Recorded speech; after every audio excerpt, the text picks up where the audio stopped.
What is up? What's poppin', guys? And welcome back to my channel. For those of you who are already part of the fam, for those of you who are new, welcome. My name is Selena. I'm a practical nurse. So on my channel, I mainly talk about nursing and health, but we also do a bit of beauty, vlogging, and lifestyle. So if you're into any of those things, consider joining the family by banging on that subscribe button. And if you do decide to subscribe, which I strongly encourage you to do, don't forget to turn on your notification bell. That way you're going to be notified whenever I post future content. And we are lit every single week over here, so don't miss out. So as mentioned in the title, I want to talk to you guys today about my 1 year type of nursing experience. So in July, it officially dated a year since I graduated from nursing school. So I've officially been a nurse for 1 year, and I've learned quite a few things, and I just wanted to come on here, share the things that I've learned, share my experiences, and also share some motivation for you guys, especially for those of you guys who just graduated or who are, did anyone graduate? Yeah, we're already in August. So for those of you who just graduated, and maybe for those of you who are going to be graduating soon. So the first thing I learned in nursing school was time management. I wouldn't say I mastered it, but I definitely got a lot better at it. And I think the reason, I remember when I was in nursing school, I was required to have a total of 4 patients. So I needed 4 patients in order to pass my clinical. And I thought that was pretty overwhelming. I don't know if it's because the type of clinical I was doing, because I think I was in rehab, which is it's pretty intense. So it could have also been the fact that I was in rehab and, I had a lot of patients who had different situations, who were on different type of medications, IV, peg feeding, but 4 patients was a lot. And to jump from 4 patients to like 30 patients out of nursing school, in the beginning, it can be tough. And that's another thing, like a lot of people ask, when do you, really get used to being a nurse and working on your own? And I think it takes at least like 4 to 6 months. That's when I really got like used to it. But yeah, after 4 or 6 months of like managing 30 patients, I got a lot better at time management.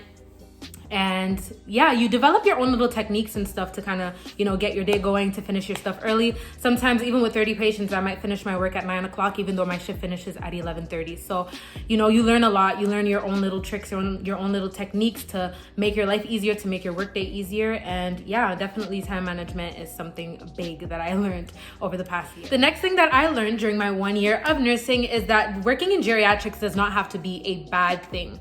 And this is especially for my LPNs. And the reason why I say that is because there are a lot of rumors out there. A lot of LPNs and LPN students are under the impression that they don't have options to work in different sectors or in different specialties or in different areas, right? When it comes to just the medical system, a lot of LPNs are under the impression that they are limited to just working with the geriatric population. And although that's not true, and we're going to get to that later, I just want to let you guys know that working in geriatrics does not necessarily have to be a bad thing. I feel like I learned a lot in geriatrics, and I did get the opportunity to work in a hospital as an LPN in the very beginning. But one thing I will say is that working in geriatrics, a lot of geriatric facilities are now starting to hire more LPNs than RNs, just because LPNs are competent enough. They feel like LPNs are competent enough to handle working in the geriatric population and to do those things without the supervision of an RN. And sometimes there is an RN in the facility, but it might just be like the head nurse or something, or, he or she might just be in their office. But I feel like in geriatrics now, I'm seeing that LPNs are working a lot more independently. I've been to a lot of geriatric facilities, not only on clinicals, but I've, worked in a couple. And I see that on the unit, sometimes you don't even see RNs. Sometimes it might be 2 or 3 LPNs just working together and one head nurse who's downstairs in her office. So it gives you the opportunity to work more independently. And so it gives you the opportunity to kind of tap into that critical thinking, to kind of tap into that, RN type of mindset, right? Even though you're not an RN and you're still limited into when it comes to your scope of practice, you don't always have an RN there that you have to consult with or that you have to speak with every time you want to do something or every time you want to call the doctor. I remember when I was working in the hospital and I was working with certain RNs, it's almost as though they just wanted to limit me and remind me so much that I was an LPN that they didn't allow me to kind of like bloom as a nurse and work at my full potential, because they always wanted to be on top of me, watching what I did. They always wanted to be, they always wanted to be the one to call the doctor. I don't know if it's because they felt like I wasn't competent enough to communicate with the doctor, to speak with the doctor, to explain what was going on, or maybe understand what the doctors were going to say to me. But I feel like sometimes You may be lucky and you may have the opportunity to work with fantastic nurses who respect you, who just see you as a nurse, respect you as a nurse, respect your title, and just treat you nicely. But you have other nurses, a lot of RNs out there who just feel like they're in, and this is the thing, I don't really feel like LPNs ever really feel like they're in competition with RNs, but for some reason RNs always feel like they're in competition with LPNs. They're always under the impression that, we're coming after their jobs, and they always feel as though, and this is not every RN, but a lot of RNs always feel like they need to make us feel lower than them to remind us that, we're not as much of a nurse as them, and they can make it hard for us, and they can make it hard for us once again to kind of just grow to our full potential as a nurse. So I enjoyed working in geriatric facilities just because I got the opportunity to work freely with other LPNs who also, respect my hustle, who know how hard LPN school was for me, and who kind of either teach me and help me if I need help, or who kind of just let me be in my space if I'm not asking them for anything. So working in geriatrics does not have to be a bad thing. The next thing I learned as a nurse is that it might just take you a while before you decide what you want to specialize in, or before you decide what type of environment you want to work in. Some people go into nursing school knowing exactly where they want to be at. Some people go into nursing school knowing, hey, I want to be a labor and delivery nurse, and they become that, and they remain that until retirement.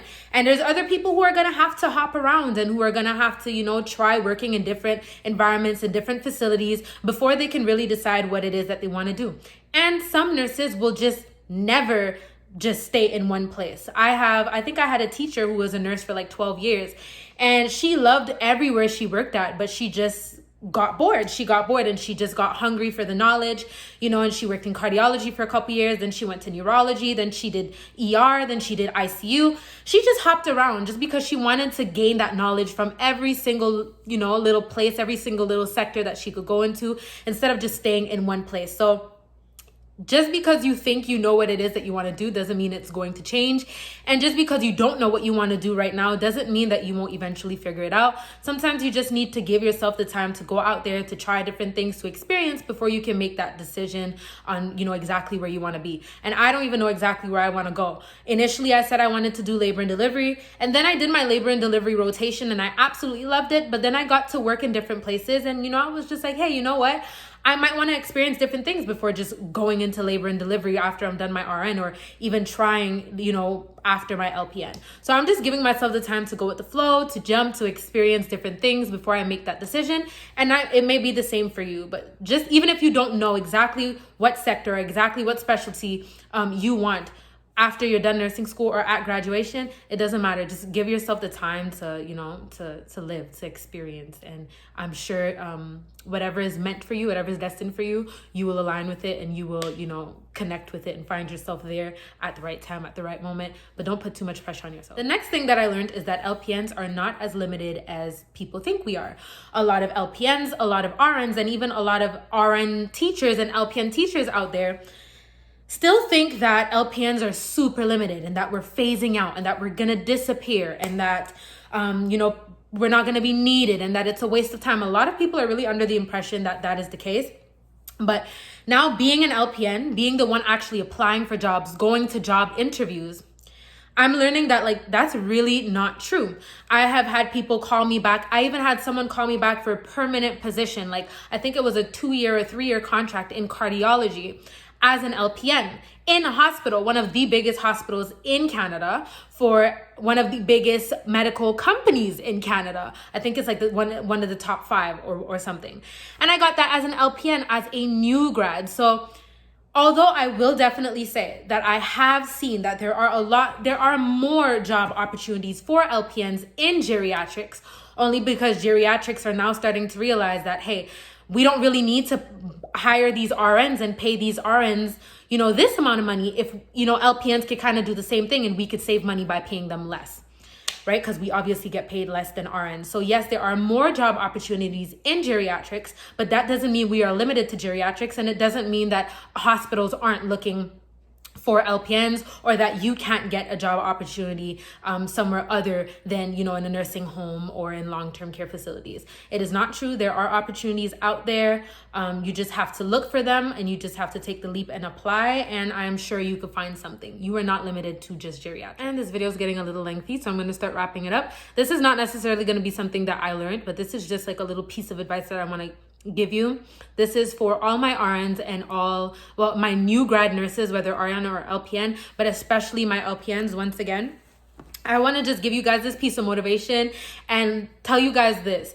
One thing that I noticed myself doing this past year, or one mission that I set for myself, one goal that I set for myself in the beginning of this year, was to take leaps, to take risks, to have faith in myself, and to get rid of my self-limiting beliefs. And one self-limiting belief that I definitely had, and this is once again just by all the misinformation that you get online and from these teachers who don't really do research and choose to evolve. A lot of teachers are stuck in their days, and they just pass on this really bad information, this really false information that can kind of create self-doubt in yourself. And I feel like a lot of LPNs that I know have had the opportunities to work in hospitals, in different sectors, in different areas of the hospital. I have one girl that I went to class with right now, and she's working in urology in a hospital, and she's an LPN. And I feel like I did get the opportunity quite a couple times to work in hospitals.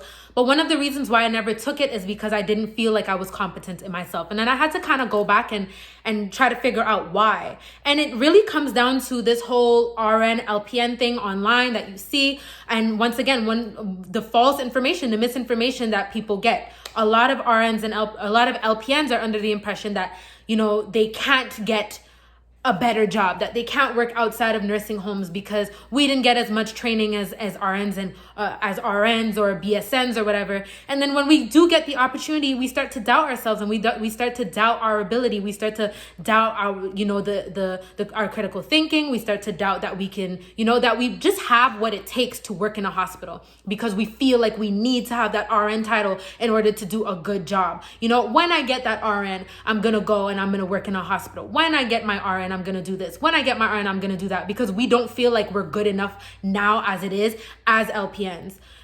Break out of that. If you ask the universe for something and it gives it to you, if you say, hey, and this is why words are powerful, because sometimes you say things and you don't even remember that you said them, but then they still come true, right? So if you go into nursing school or LPN school saying, hey, I want to work in med surg. Don't let anybody tell you, oh no, you can't work in med surg because they only hire RNs. No. If you ask the universe for something, you say you want to work in med surg, and 2 years from now you get a job in med surg, or a year from now once you're done LPN school, you get a job in med surg.